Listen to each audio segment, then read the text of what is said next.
अनुसूचित क्षेत्रातील बोगस आदिवासींच्या जात वैधता प्रमाणपत्राची चौकशी आणि अधिसंख्य पदावरील कर्मचाऱ्यांच्या सेवेतील तांत्रिक खंड वगळण्यासाठी organisation for rights of human या ठाणे जिल्हा शाखेनं जिल्हाधिकारी अशोक शणगारे यांना निवेदन दिले. ऑफ्राचे जिल्हाध्यक्ष नरेश खापरे, महिला अध्यक्षा रेखा पाटील आणि इतर पदाधिकारी देखील यावेळी उपस्थित होते. सर्वोच्च न्यायालयाचा जगदीश बहिराचा निर्णय पूर्वलक्षी प्रभावानं लागून असताना या निकालापूर्वी अनुसूचित जमातीच्या जागा रिक्त केलेल्या आणि सेवा संरक्षित असलेल्या कर्मचाऱ्यांना तांत्रिक खंड वगळून सेवा लाभ देण्याची मागणी करण्यात आली. शासनाच्या 21 डिसेंबर 2019च्या निर्णयानुसार अवैध ठरवण्यात आलेल्या कर्मचाऱ्यांना अधिसंख्य पदावर वर्ग केलं होतं. तथापि 14 डिसेंबर 2022च्या निर्णयात 1 दिवसाचा तांत्रिक खंड दिल्यामुळे अनेक विभाग वेतनवाढ आणि सेवा लाभ देण्यास टाळाटाळ करत आहेत. त्यामुळे या कर्मचाऱ्यांना सेवाविषयक लाभ देण्यासाठी तांत्रिक खंड वगळावा, आश्वासित प्रगती योजनेचा लाभ द्यावा, तसंच अधिसंख्य पदावरील कर्मचाऱ्यांना 10 सप्टेंबर 2001च्या वित्त विभागाच्या शासन निर्णयानुसार सर्व सेवाविषयक लाभ मंजूर करावेत अशी मागणी करण्यात आली.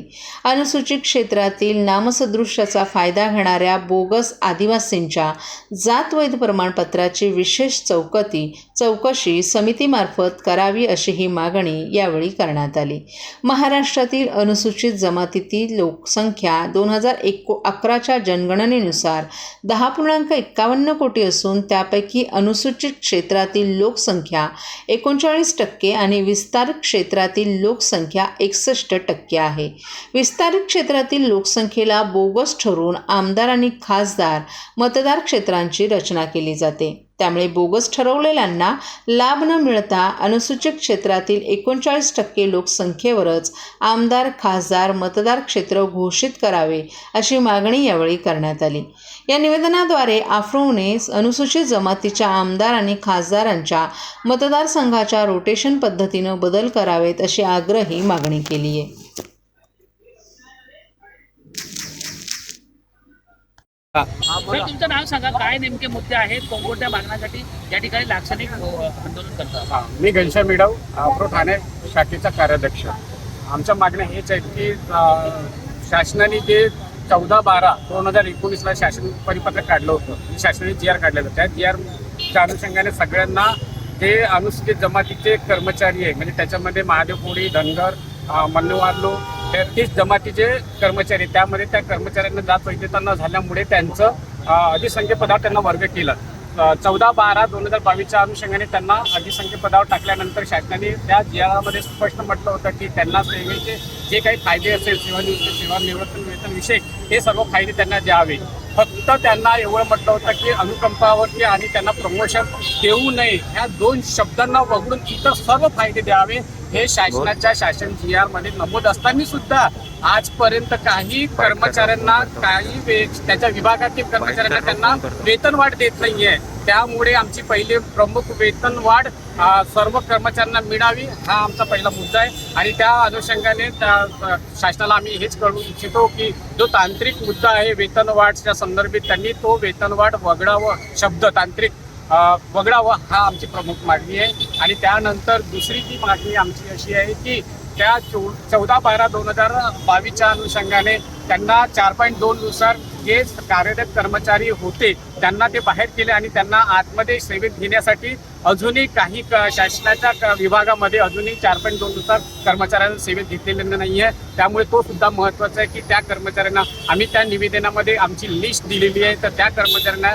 शासनात सेवेत द्यावं ही दुसरी मागणी आहे. आणि तिसरी मागणी आमची आहे की सर्व जे काही SIT मार्फत आमचे जे विभागीय प्रमाणपत्र, आम्हाला जात वैधता प्रमाणपत्र मिळत नाही, हे प्रमाणपत्राबद्दल त्यांनी कठोर त्याच्यावरती निर्णय घ्यावा आणि ते सर्व जातीचे प्रमाणपत्र आणि वैधता प्रमाणपत्र मिळण्याबाबत त्याच्यातल्या ज्या काही अटी आहेत त्या शिथिल करण्यात यावे, एवढं मी बोलतोय.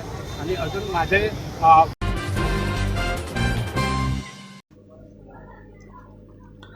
खंडणी विरोधी पथक गुन्हे शाखा ठाणे शहरानं मोबाईल ॲपद्वारे कर्ज घेतलेल्या व्यक्तींना आणि त्यांच्या नातेवाईकांना त्रास देणाऱ्या टेलिकॉलिंग सेंटरचा पर्दाफाश केलाय. तसंच ग्राहकांच्या नावानं सिम कार्ड काढून फसवणूक करणाऱ्या VI कंपनीच्या प्रतिनिधीलाही अटक करण्यात आली आहे. चितळसर मानपाडा पोलीस स्टेशनमध्ये दाखल गुन्ह्याअंतर्गत फिर्यादीला विविध मोबाईल नंबरवरून कॉल करून अवाच्य भाषेत शिवीगाळ केली जात होती. तसंच अश्लील भाषेत बोलून त्यांना त्रास दिला जात होता. तांत्रिक विश्लेषणाद्वारे आरोपी मंगेश हरीश सुतारे वय वर्ष 34, धंदा मासेमारी, राहणार अंधेरी मुंबई याला बोलावून त्याच्याकडे चौकशी केली असता त्यानं मोबाईल नंबर कधीही घेतला नसल्याचं सांगितलं. या प्रकरणी wireless connect mini stores Andheri पश्चिम येथील VI कंपनीचा प्रतिनिधी राहुल कुमार टिळकधारी दुबे वय वर्ष 33, राहणार विरार याची चौकशी केली असता त्यानं ग्राहकांच्या नावानं सिम कार्ड काढून टेलिकॉल सेंटरला दिल्याचं सांगितलं. त्यानुसार loan recovery टेलिकॉल centre citizen capital येथे छापा टाकून कॉल सेंटरचे मालक शुभम कालीचरण ओझा वय वर्ष 29, राहणार मीरा रोड आणि टेलिकॉलर अमित मंगला पाठक वय वर्ष 33, राहणार मालाड मुंबई यांना अटक करण्यात आली आहे. या आरोपींना फिर्यादीला कोणतेही कर्ज घेतले नसतानाही त्रास दिला जात होता. या आरोपींकडून कॉम्प्युटरमधील 4 SSD हार्ड डिस्क, एक GSM गेटवे, एक TP-Link कंपनीचा 24 पोर्टेबल स्विच, एक राउटर, 3 मोबाईल असा एकूण 77,300 रुपये किमतीचा माल हस्तगत करण्यात आलाय. या प्रकरणाचा तपास सहाय्यक पोलीस निरीक्षक सुनील तारमळे, खंडणी विरोधी पथक, गुन्हे शाखा हे करत आहेत. ठाणे शहरातील नागरिकांना आवाहन करण्यात येत आहे की अशा प्रकारे लोन रिकव्हरी टेलिकॉल सेंटरमधील व्यक्तींकडून त्रास दिला जात असल्यास संबंधित पोलीस ठाण्यात तक्रार दाखल करावी.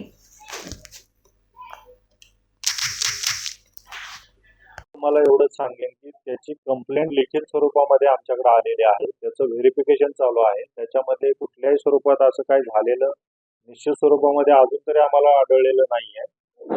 समोरच्या कंप्लेंटला आम्ही विचारलेलं आहे की यानं म्हणजे बेजबाबदारपणे त्यांनी बाहेर ही बातमी देण्याच्या अनुषंगाने दिलेली आहे असं माझं तर त्याच्यामध्ये प्रथमदर्शनी लक्षात येतं. तर आम्ही याच्यामध्ये तपास करत आहोत आणि अशा स्वरूपात कुठलंही नाव घेऊन कुणाचं काही कुठल्या पद्धतीची वसुली वगैरे काही झालेली तो व्हेरिफिकेशन चालू आहे. तुम्ही डायरेक्टली अगर कोणी काही कंप्लेंट दिली त्याला शेवटी लिगल आणि आम्ही इन्व्हेस्टिगेशन मधून जे काय रिव्हील होईल हे लिगल राहील. कोणी म्हणतं की असं झालं तसं झालं नाही.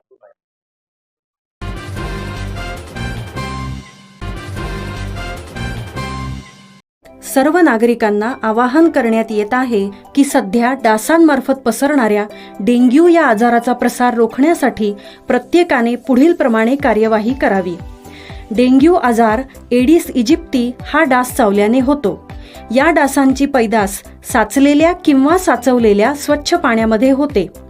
8 दिवसांपेक्षा जास्त दिवस पाणी उघडे व साचून राहिल्यास त्यात डास अंडी घालतात. अंड्यांच्या अळ्या तयार होऊन पुढे डास तयार होतात. यासाठी आपल्या घरातील पाणी साठे उदाहरणार्थ बॅरल्स, पिंपे, टाक्या, हौद, रांजणे इत्यादी दर आठवड्याला रिकामे करून घासून पुसून कोरडे करून पुन्हा भरावे. 1 दिवस कोरडा दिवस म्हणून पाळावा. पाणी साठ्यांना घट्ट झाकणे बसवावीत किंवा जुनी साडी, चादर, धोतर यांनी बांधून झाकून ठेवावीत, म्हणजे डास त्यात जाऊन अंडी घालणार नाहीत. घराच्या गच्चीवर, आजूबाजूला, अंगणात कोठेही पाणी साचू देऊ नये. भंगार सामान उघड्यावर टाकू नये. उदाहरणार्थ टायर्स, प्लास्टिक सामान, कुंड्या, टाकाऊ वस्तू इत्यादी. अशा सामानात पावसाचे पाणी साठून त्यात डेंग्यूच्या डासांची पैदास होते. घरातील कूलर्स, फ्रीजच्या पाठीमागील ट्रे हे देखील वेळोवेळी कोरडे करावेत. लक्षात ठेवा, नुसत्या फवारणीने डास घनता कमी होत नाही, तर त्यासाठी डास पैदास ठिकाणे नष्ट करणे ही आपल्या सर्वांची जबाबदारी आहे. कोणताही ताप अंगावर न काढता जवळच्या शासकीय रुग्णालयात मोफत औषधोपचार घ्या. अशा प्रकारे नागरिकांनी सहकार्य केल्यास डेंग्यूचा प्रसार रोखणे सहज शक्य आहे.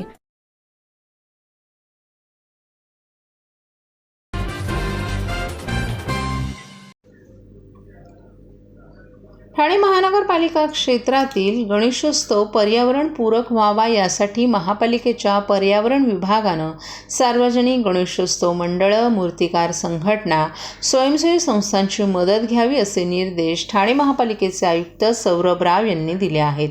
या सगळ्यांच्या सहकार्यानं हा उत्सव अधिकाधिक पर्यावरणपूरक करण्याकडे आपण मार्गक्रमण करू शकतो असंही आयुक्त राव यांनी स्पष्ट केले. राज्य सरकार, केंद्रीय प्रदूषण नियंत्रण मंडळ, राज्य प्रदूषण नियंत्रण मंडळ यांनी दिलेल्या निर्देशानुसार आपण पर्यावरणपूरक गणेशोत्सव नियमावली 2024 मार्च महिन्यात प्रसिद्ध करण्यात आली आहे.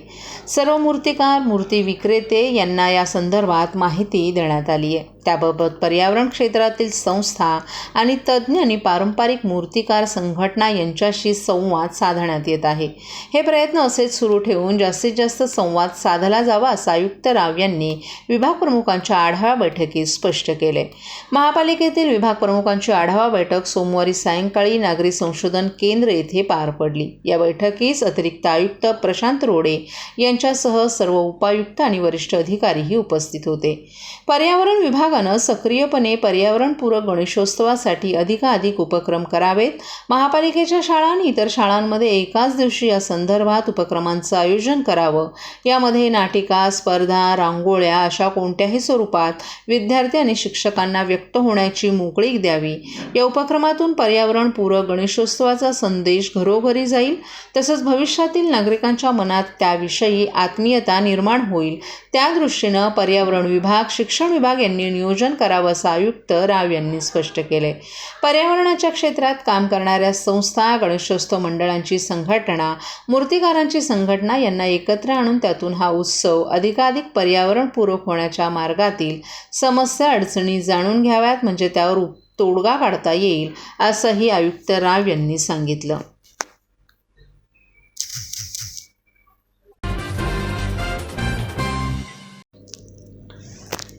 मुंब्रा बायपास रोडलगत पाणी जाण्यासाठी खोदकाम करत असताना डोंगराचा एक मोठा दगड रस्त्यावर पडल्याची घटना घडली.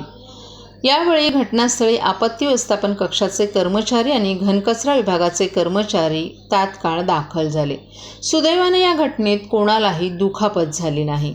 मुंब्रा बायपास रोडवरील पडलेला दगड सीबी सहाय्यानं रोडच्या बाजूला करण्यात आला. त्यामुळे मुंब्रा बायपास रोड वाहतुकीसाठी मोकळा झालाय. स्थानिक प्रशासनानं तात्काळ कार्यवाही करून रस्ता पुन्हा वाहतुकीसाठी मोकळा केल्यानं नागरिकांनी समाधान व्यक्त केले.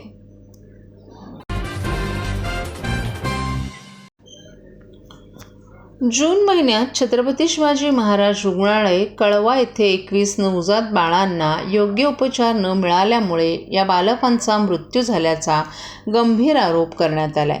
या घटनेबद्दल मागण्यासाठी उद्धव बाळासाहेब ठाकरे अशा कार्यकर्त्यांनी आज रुग्णालयावर मोर्चा काढला.